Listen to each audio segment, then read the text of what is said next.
आमतौर पे चर्चा तो होती है कि गोरख धंधा होता है आईपीएल, लेकिन अब खुल करके सामने आ गया है आपके लखनऊ में। उसको वो ठेका तो मनीष जी बीसीसीआई ने दिया है ना, आईपीएल की हम्म। मैनेजिंग कमेटी ने दिया है ना। तो ये बीसीसीआई की कौन सी निगरानी है, आईपीएल की कौन सी निगरानी है? तो इस बुक माई शो कंपनी की जांच सीबीआई और ईडी क्यों नहीं करेगी? इस बुक माई शो कंपनी का जो है, इसका एक तो सारा ठेका रद्द होना चाहिए तत्काल।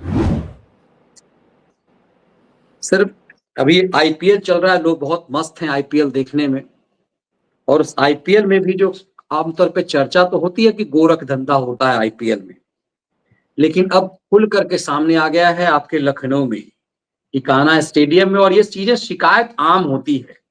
तो क्या इस पर नजर बीसीसीआई की नहीं जा रही है? ये मनीष देखिए। जी, हाँ, इस खबर के अंदर वो असली खबर छिपी है। दर्शक देख लें, लखनऊ के अंदर ये हो रहा था, आईपीएल के टिकट ब्लैक कर रहे युवक को दबोचा।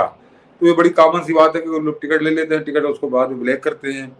लेकिन इस खबर के अंदर एक ऐसा एंगल है, इसलिए दर्शकों से कहा कि आज हम लोग इसको जरा बात करेंगे। छोटी सी खबर है, पढ़ देता हूँ कि इकाना स्टेडियम में इंडियन प्रीमियर लीग की टिकट ब्लैक करने वाले युवक को लोगों ने पकड़कर सुशांत ग्रोव सिटी पुलिस के सुपुर्द किया। आरोपित युवक के बैग से पुलिस ने 100 से ज्यादा टिकट बरामद किए। कमाल डीसीपी दक्षिण निपुण अग्रवाल ने बताया कि बुक जरा इस नाम को याद रखिएगा कि बुक माई शो ने वादी बनने से मना किया तो पुलिस की तरफ से मुकदमा दर्ज हो रहा है। यानी बुक माई टिकट जो टिकट बेच रहा था, उसने उस युवक के खिलाफ रिपोर्ट लिखाने से मना कर दिया। क्यों क्यों ये जरा गौर करिए और आगे सुनिए। पुलिस ने बताया कि आईपीएल के टिकट ऑनलाइन और ऑफलाइन 2500 रुपए से नीचे नहीं मिल रहे थे। लोग पलासियो मॉल के अंदर खुले बुक माई शो काउंटर पर टिकट के लिए गए तो टिकट काउंटर वाले ने पास में बैग लेकर खड़े एक युवक की तरफ इशारा किया। ये बुक माई शो के साथ 60 गांठ करके ब्लैक हो रही थी, ये कोई आम ब्लैकिया नहीं था।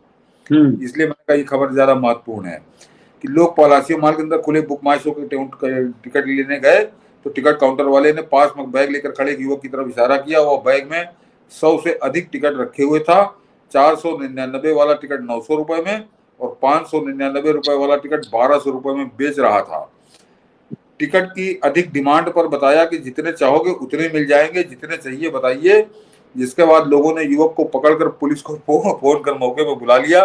मौके पर पहुंची पुलिस ने युवक के बैग की तलाशी ली तो 100 से अधिक टिकट बरामद किए। डीसीपी ने बताया कि टिकट ब्लैक करते हुए पकड़े गए युवक का नाम सुजीत यादव है।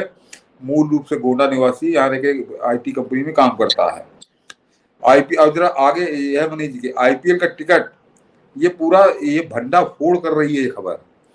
आईपीएल का टिकट एक आईडी पर एक ही मिलता है, ऐसे में आरोपित के पास 100 से अधिक टिकट कैसे पहुंचे? और आरोपित के पकड़े जाने से पहले ऑनलाइन टिकट 2500 रुपए के नीचे नहीं मिल रहे थे, लेकिन उसके पकड़े जाते ही ऑनलाइन टिकट 499 रुपए का मिलने लगा। ये जरा गौर करिए। यानी ये जो आईपीएल के टिकट को ब्लैक करने का धंधा है, ये कोई ब्लैकिया नहीं कर रहा था। इसको ये काम बुक माई शो नाम की जो कंपनी है वो कर रही थी। और उसको वो ठेका तो मनीष जी बीसीसीआई ने दिया है ना, आईपीएल की मैनेजिंग कमेटी ने दिया है ना। तो ये बीसीसीआई की कौन सी निगरानी है, आईपीएल की कौन सी निगरानी है? मैंने कहा ना, ये खबर वैसे बड़ी आपको सामान्य लगेगी, लेकिन इसको जरा गहराई से पढ़िए।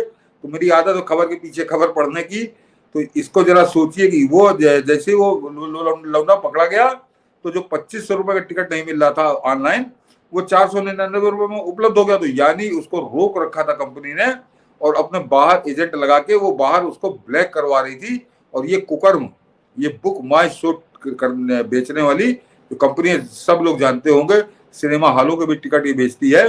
तो इसमें बीसीसीआई का कौन बड़ा अधिकारी शामिल है, इसमें आईपीएल का कौन बड़ा अधिकारी शामिल है? क्योंकि लखनऊ के नागरिकों ने तो मनीष जी साहस का परिचय दिया, उसको पकड़ के कूटा और पकड़ के ले जाके पुलिस के हवाले कर दिया। उसके पास 100 टिकट बरामद हो गए। अन्यथा ये आईपीएल के मैच जहां जहां हो रहे हैं वहां निश्चित तौर पर इसी तरह का धंधा कर रही है ये बुक माई शो कंपनी।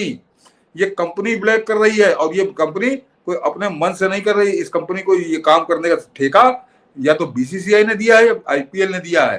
तो ये आईपीएल की जो मैनेजिंग कमेटी है, तो इसकी जांच तो मनीष जी कायदे से सरकार को सीबीआई से करवानी चाहिए कि इसने कितना लूटा है इस देश के लोगों को और आगे कितना लूटने का इसका प्लान है। क्योंकि ये कोई ब्लैकिया नहीं कि उसने 4 टिकट खरीद लिए बाहर आके उसने बेच दिए। ये एक संगठित अपराध के रूप में पूरे देश के अंदर ये काम हो रहा है।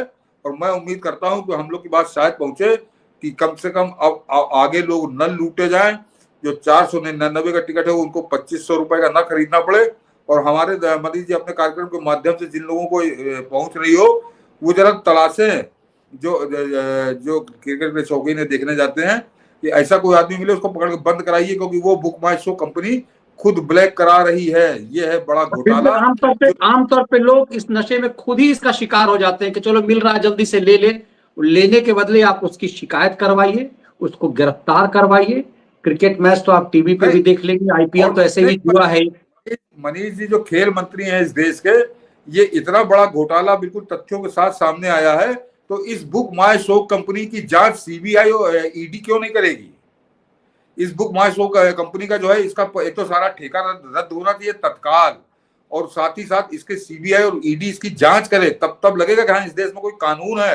अन्यथा पकड़ा गया और वो कैसे, वो उसका आदमी था तो कैसे कंपनी उसके खिलाफ रिपोर्ट लिखा देती? तो ये जो था तेजी से चल रहा है और मुझे लग रहा है इस पे बहुत जल्दी से बहुत सख्ती से कार्रवाई होनी चाहिए। ये बीसीसीआई के नाक के नीचे हो रहा है। तो फिर अगर ये इसी तरह से चलता रहा, इसी तरह सामने आते रहे, तो बीसीसीआई आईपीएल गए चूल्हे में, साख तो मनीष जी सरकार की गिरती। और फिर बता दूं यहाँ पर सरकार की साख की बात आ गई तो ये पकड़ा क्यों गया लखनऊ के अंदर? क्योंकि उत्तर प्रदेश में योगी आदित्यनाथ की सरकार है और यूपी में यूपी पुलिस है, इसलिए पकड़ा गया। क्योंकि वो बुलेकिया नहीं पकड़ा गया, मैं फिर कह रहा हूँ, वो पकड़ी गई है कंपनी। लेकिन ये ठेका तो दे रखा उन्होंने। बिल्कुल, आपने बहुत महीन लाइन पकड़ी है कि देश के दूसरे हिस्से में भी ये खेल हो रहा है। यूपी में ही क्यों पकड़ाया, लखनऊ में ही क्यों पकड़ाया? तो आने वाले मैच जो भी दिल्ली में होना है, दूसरे जगह होना है, उसमें गोरख धंधा और तेजी से हो रहा होगा। तो आम जनता को भी सजग रहने की जरूरत है कि बात सिस्टम तक पहुंचे, पुलिस तक पहुंचे।